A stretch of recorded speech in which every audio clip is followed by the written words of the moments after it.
বিধাননগর পুরসভার প্রতিনিধি আলো দত্ত তার স্বামী তথা প্রাক্তন পুর প্রতিনিধি নির্মল দত্তকে গ্রেফতার করেছে বিধাননগর দক্ষিণ থানার পুলিশ। তার বিরুদ্ধে গুজব ছড়ানো, ভয় দেখানোর অভিযোগ রয়েছে। বুধবার বিধাননগর আদালতে তাকে পেশ করা হলে 24 এপ্রিল পর্যন্ত জেল হেফাজতের নির্দেশ আদালতের।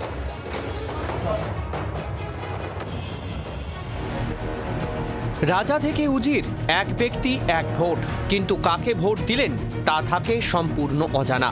এবার সেই সংবিধান প্রদত্ত গোপনীয়তাতেই উকি মারার কথা বলে গ্রেফতার হয়ে গেলেন তৃণমূলের এক নেতা।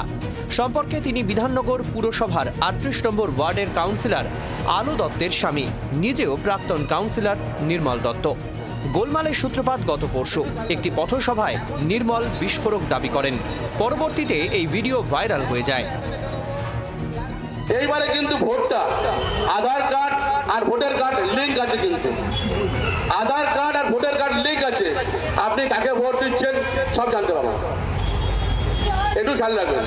এখন কিন্তু ওই স্ক্রিন করতে আমি কাগজ নিয়ে যাই না, অ্যাপ আছে, অ্যাপে দেখে নেবো কার কি আছে না আছে, পরে বলো না কিন্তু কেন ভুল হয়েছে। আমাকে তো পরিষেবা দেওয়া দিতে হবে। নির্মলের এই বিস্ফোরক ভিডিও নিয়ে প্রশাসনের দ্বারস্থ হয় বিজেপি।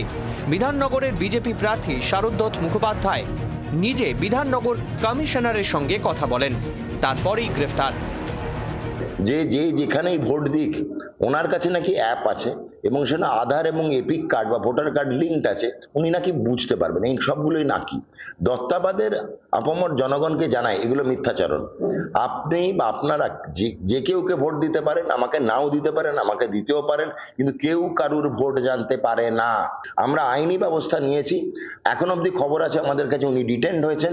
শ্রীঘরে জায়গা পাবেন কিনা আগামী 15-20 দিন তো নিশ্চয়ই থাকা উচিত ওনার, ইলেকশন শেষ হওয়া অবধি। তার জন্য আমরা কিন্তু আমাদের লিগ্যাল টিমকে কোর্টে পাঠিয়েছি। শারদত্তের অভিযোগের তীর বিধাননগরের তৃণমূল প্রার্থী তথা বিদায়ী বিধায়ক সুজিত বসুর দিকেও।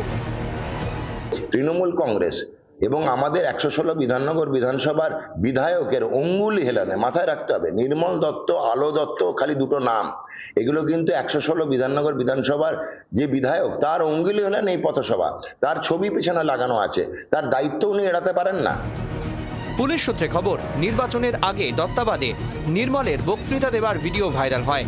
তার ভিত্তিতে ভয় দেখানো, গুজব ছড়ানোর মতো অভিযোগ ওঠে। বুধবার তাকে গ্রেফতার করে পুলিশ। যদিও নির্মলের দাবি তাকে রাজনৈতিক উদ্দেশ্যে ফাঁসানো হয়েছে। ফাঁসানো হচ্ছে আর কিছুই নেই। 2021 করেছিল, দেখেছিলেন কি করেছিল, আর 2026 করলো। এত বড় ভয় পেয়েছে এখানে। এমনি আমাদের ওয়ার্ড জিতা ওয়ার্ড, উন্নয়নে ভোট। নির্মলকে বিধাননগর আদালতে পেশ করা হলে 24 এপ্রিল পর্যন্ত জেল হেফাজতের নির্দেশ দিয়েছেন বিচারক। নান্টু হাজরা এবং বিক্রম দাসের রিপোর্ট, জি 24 ঘন্টা। বাংলার আওয়াজ, বাঙালির আবেগ, জি 24 ঘন্টা।